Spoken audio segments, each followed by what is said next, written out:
We've already looked at several ways of writing linear equations. You could write it in slope-intercept form, or it would be the form of y is equal to mx plus b, where m and b are constants. M is the coefficient on this mx term right over here, and m would represent the slope. And then from b, you're able to figure out the y-intercept. You're able to figure out the y-intercept from this. Literally, the graph that represents the xy pairs that satisfy this equation, it would intersect the y-axis at the point x equals 0, y is equal to b, and its slope would be m. We've already seen that multiple times. We've also seen that you can also express things in point-slope form. So let me make it clear. This is slope-intercept. Slope-intercept. And these are just different ways of writing the same equations. You can algebraically manipulate from one to the other. Another way is point-slope. Point-slope form. And in point-slope form, if you know that there's an equation where the line that represents the solutions of that equation has a slope m, slope is equal to m, and if you know that x equals a, y equals b satisfies that equation, then in point-slope form you could express the equation as y minus b is equal to m over x, or m times x minus a. This is point-slope form, and we do videos on that.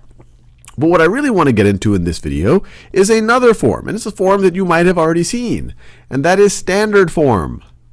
Standard form.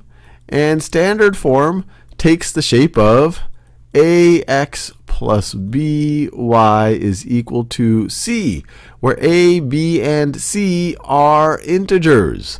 And what I want to do in this video, like we've done in the ones on point-slope and slope-intercept, is gain an appreciation for what is standard form good at and what is standard form less good at. So let's give a tangible example here. So let's say I have the linear equation. It's in standard form. 9x plus 16y is equal to 72. And we wanted to graph this. So the thing that standard form is really good for is figuring out not just the y-intercept. Y-intercept is pretty good if you're using slope-intercept form, but we can figure out the y-intercept pretty clearly from standard form, and the x-intercept. The x-intercept isn't so easy to figure out from these other forms right over here. So how do we do that? Well, to figure out the x and y-intercepts, let's just set up a little table here, x comma y. And so the x-intercept is going to happen when y is equal to 0, and the y-intercept is going to happen when x is equal to 0. So when y is 0, what is x? So when y is 0, 16 times 0 is 0, that term disappears, and you're left with 9x is equal to 72. So if 9 times x is 72, 72 divided by 9 is 8. So x would be equal to 8. So once again, that was pretty easy to figure out. This term goes away, and you just have to say, hey, 9 times x is 72. X would be 8. When y is equal to 0, x is 8. So the point, let's see, y is 0, x is 1, 2, 3, 4, 5, 6, 7, 8. That's this point. That right over here, this point right over here is the x-intercept. When we talk about x-intercept, we're referring to the point where the line actually intersects the x-axis. Now, what about the y-intercept? Well, we set x equals 0. This disappears, and we're left with 16y is equal to 72.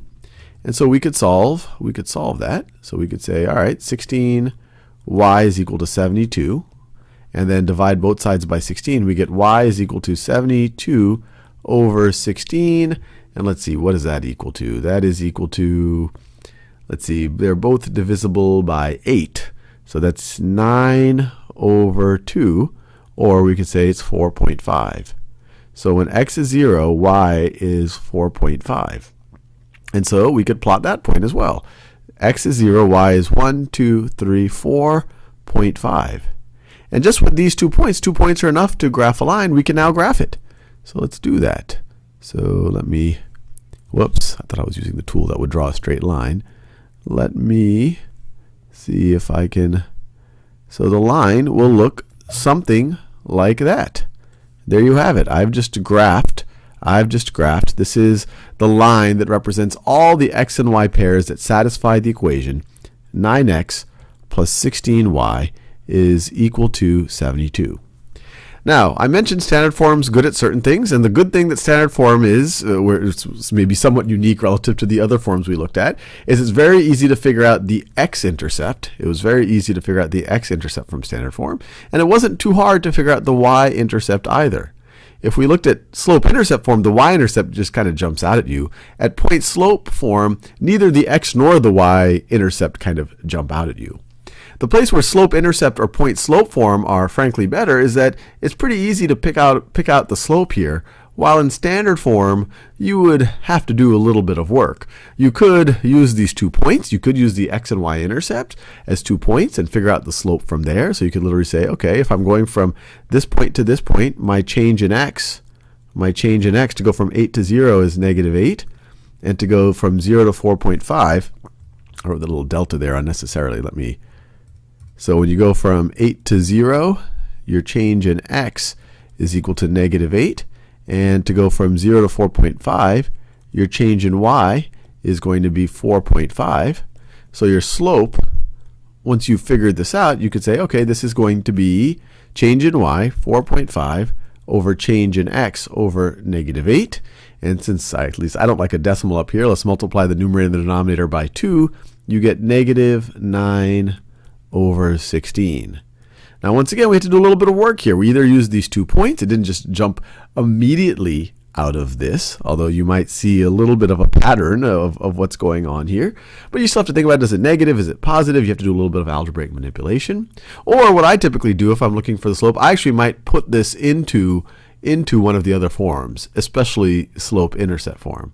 But standard form on it by itself, great for figuring out both the x and y intercepts, and it's frankly not that hard to convert it to slope-intercept form. Let's do that, just to make it clear.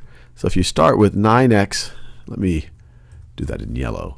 If we start with 9x plus 16y is equal to 72, and we want to put it in slope-intercept form, we can subtract 9x from both sides. You get 16y is equal to -9x plus 72.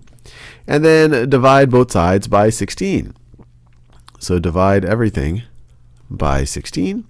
And you'll be left with y is equal to -9/16x. That's the slope. You see it right there. Plus 72 over 16, we already figured out, that's 9/2 or 4.5. So I could write, well, I'll just write that as 4.5. And this form over here, much easier to figure out the slope. And actually the y-intercept jumps out at you, but the x-intercept isn't as obvious.